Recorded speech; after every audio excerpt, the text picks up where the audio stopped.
د لوی او سپېڅلي خدای په نامه درنو لیدونکو سلام. د خبرونو سرټکي. افغان کډوالو ته د رسیدګۍ لپاره د وزیرانو غونډه.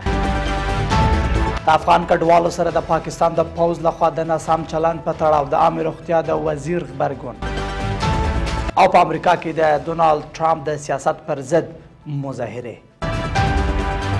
د لوی مهربانه خدای په سپېڅلي نامه درنو لیدونکو سلام. د نن ورځ خبرونو ته ښه راغلاست. نن یکشنبې د 1404 کال د وري 18مه نیټه ده. زه ځیم د هم بشپړ خبرونه.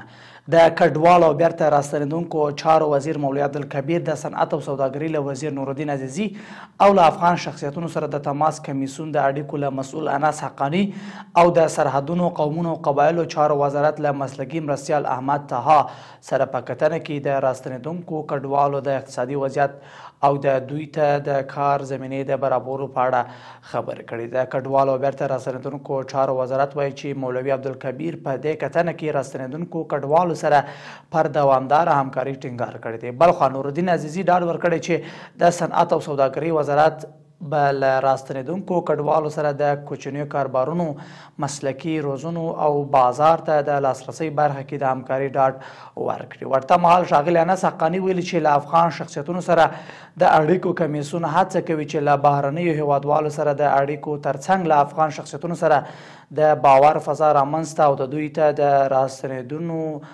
مناسب شرایط برابر کړي.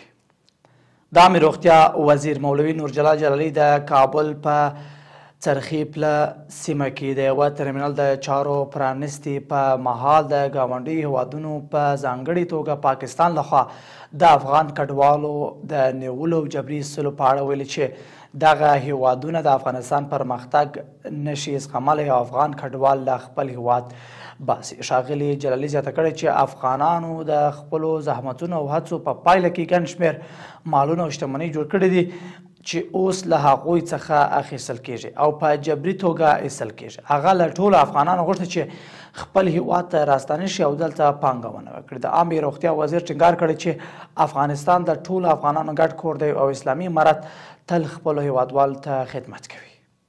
د ننګرهار مرستیال والي مولوي عزالله مصطفی په مشرۍ یو پلاوی د راستنېدونکو افغان کډوالو د دویمې څپې مدیریت او د هغوی ستونزو ته د رسیدګۍ په موخه تورخم فرضي کړشت ته سفر کړی دی. یاد پلاوی د دې سفر په ترڅ کې راستنې شوو کډوالو ته لنډمهاله د خوړو، روغتیا، پاکو اوبو، ترانسپورټ، تغذیه او خوراکي توکو، مرستو او نورو برخو کې د شته امکاناتو ډاډ ورکړی.